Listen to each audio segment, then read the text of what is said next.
So we thought for the philosophy segment this week, we could talk about somebody who I think is a much less impressive member of the same group as Christopher Hitchens was in the 2000s, Sam Harris, who just tweeted this a couple of days ago. All right, this is Sam Harris on Twitter on New Year's Eve. Question for fans of the is-ought impasse in ethics. Why don't we have a similar problem with reasoning itself? Why aren't we tempted to worry, for instance? The fact that A is bigger than B doesn't allow us to say that we ought to believe that A is bigger than B. Now, I have seen a good number of people on social media say that this is word salad, that they have no idea what he's talking about. We can help with that. I do know what he's talking about, but he's still wrong and very confused. Sorry, Andrea. We're just stuck with this. We're strapped to the mast. This is going to happen.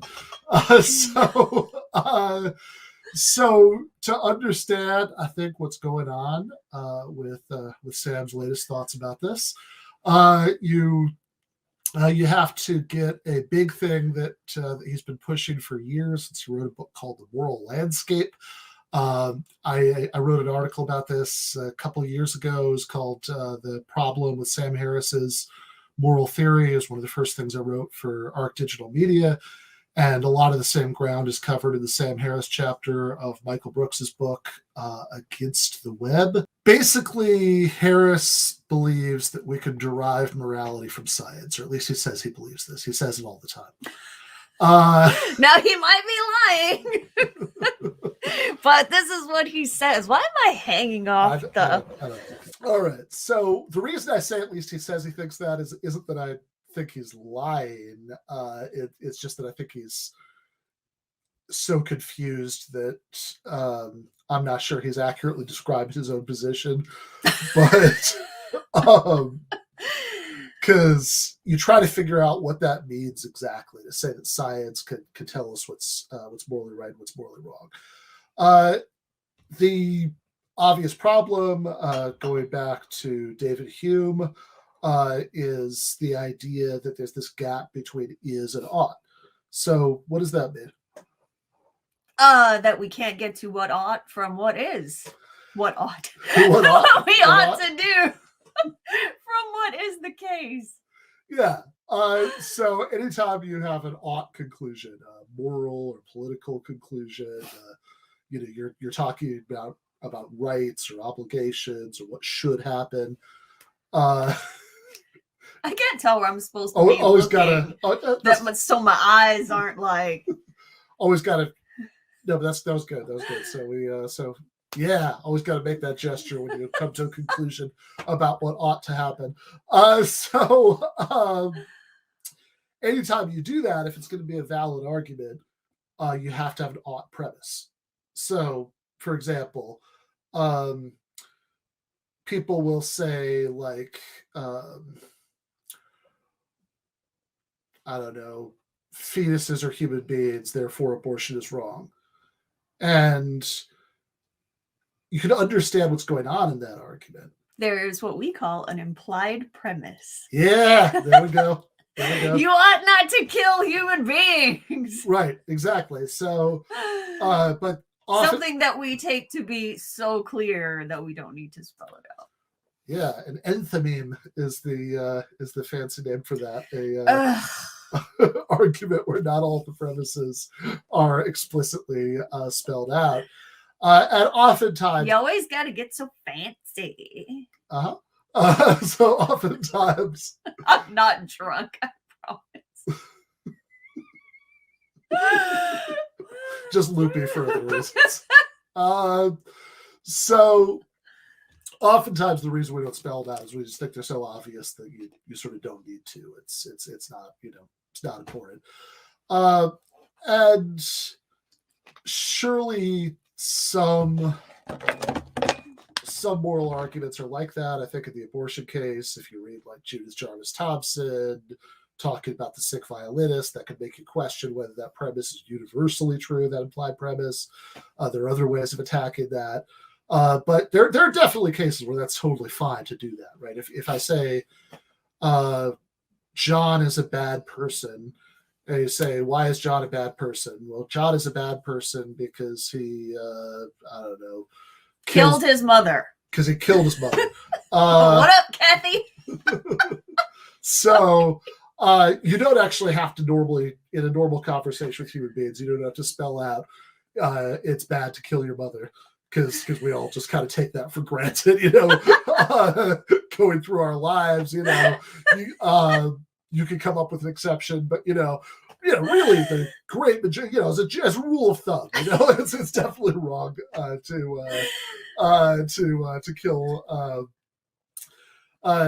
kill your mother. But the problem is that I think when Harris talks about this, right, he says, "Oh, there's no is-ought gap." Well, why not? Well, he'll say things like, "Well, we can just know from experience that certain things are bad, and so you could just generalize from that." Like he says, if you put your hand on a hot stove, that sucks. This is a direct quote from Sam Harris. That's quoted in that article. And it's a little unclear whether he just means it like subjectively sucks for you, or it's objectively bad. But I think the kind of basic confusion that he has about this is that the sense in which he thinks you can get an ought from it is a sense that nobody's actually denied. So, in other words, once you figure out what your like moral goals are, then empirical information, maybe from science, can certainly tell us things about how to get there. Like, if you say, I don't know, like it's really morally important that we reduce poverty, then you can. Social science could tell you, well, these are the things that have worked or haven't worked in the past, and so that can help tell you what to do. But that's only because you've already got a should go into the premise, and so that by itself doesn't really. The science isn't telling you what's good or bad.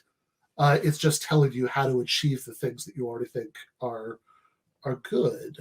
So when Harris talks about this, another of his examples that he likes is about health.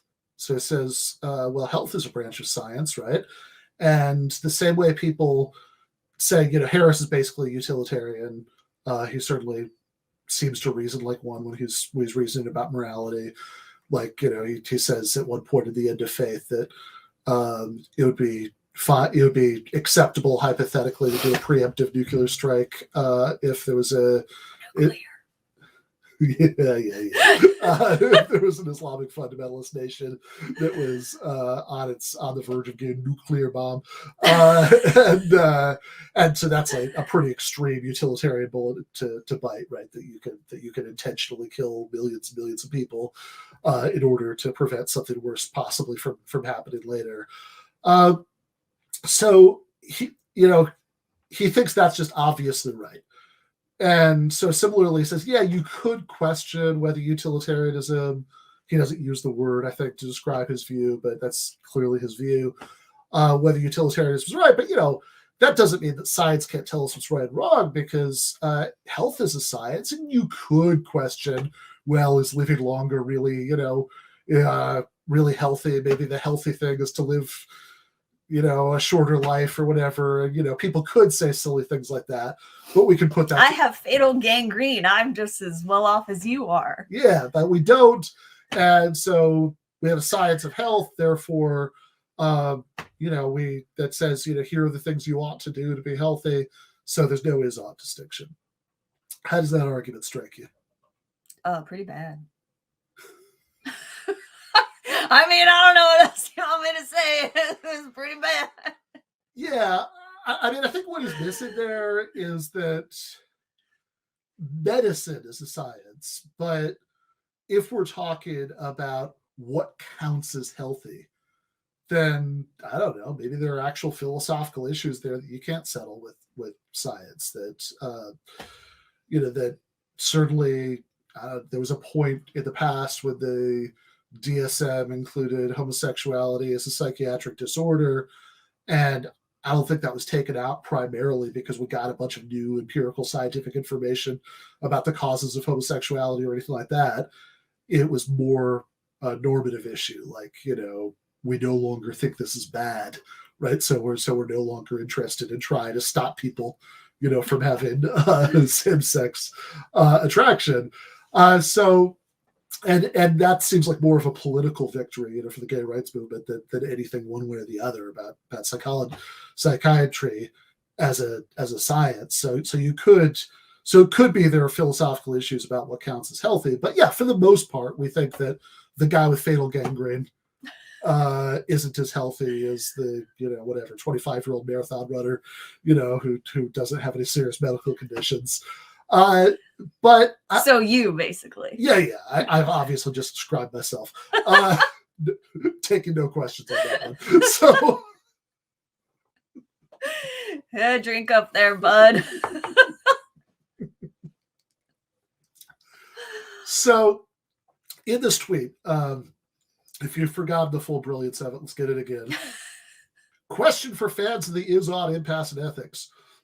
Why don't we have a similar problem with reason itself? We aren't tempted to worry, for example, that the facts, basically that something is true is a reason to believe it. And I think that there are a couple of ways you could push back against this or explain what's wrong with this.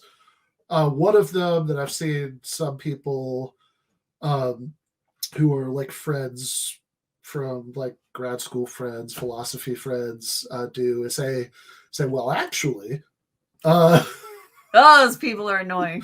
There are all of these, philosophical questions about when you should, when you ought to believe something, and what if something is true but you don't have any evidence for it, or what if something's true but you just don't care very much about it? Do we have an epistemic obligation to sit around all day forming true beliefs about every blade of grass, in the lawn? And I think these are all good points, but also I say this with love. I think the people that I'm talking about are kind of missing the main problem that's going on here. You don't say. Like, I think there's such a thing as being like a little bit too much of a philosopher about this stuff, which is, yeah, okay. It's not technically 100% true that full stop, no qualifications, you should believe true things for all the reasons we just said. But like, these are all like caveats and nuances, and basically we all think that you should try to believe true stuff and not believe false stuff. Yeah, sure. If you're into that, right? Sure. So, like the idea that like rationality, so that the norms of rationality, the shoulds of rationality, are basically about like truth as a goal and avoidance of falsehood as a goal, is not actually super controversial among like 99.999% of human beings, 99.999% of the time, right? There's the thing that Cicero says about how there's no proposition so absurd that no philosopher has denied it, Ain't that the truth? And so, yes, you can come up with people who deny this stuff. Don't commit me with that. But like basically that's not super controversial. But the mistake Harris is making is he says, well, look, we could just help ourselves to this fact that something is true, being a reason that we should believe it. So therefore we can get oughts from is's. And I think what he's missing is that you're still using an ought premise there. It's just unstated because it's not very interested. Like, you should believe true stuff is still an implied premise, and the inference from such and such is true, you should believe it. It's just a really boring premise and you don't really need to spell it out because we all kind of take that for granted. Whereas like the same way that like, okay, medicine is a science, but that doesn't mean that like what counts as healthy is an issue that science can tell us about. In fact, Kant uses an example, the groundwork of the metaphysics of morals, that the same medical knowledge that would tell you a doctor how to cure somebody could also tell them how to like poison them so nobody will ever find out. And science certainly can't tell you which one to do, right? Like that's a normative decision. So it's like, yeah, there is still a gap between something is true and you should believe it. It's just that the gap, the normative premise that gets you across that gap is really obvious and uninteresting. Whereas like the kind of normative premise that Harris wants to help himself to is like utilitarianism is true, which is a lot less obvious that you should try to believe true stuff. Sure. So, yeah, I don't know. I think Kant greater than symbol Sam Harris. I think that's the takeaway. I suppose I can get behind that.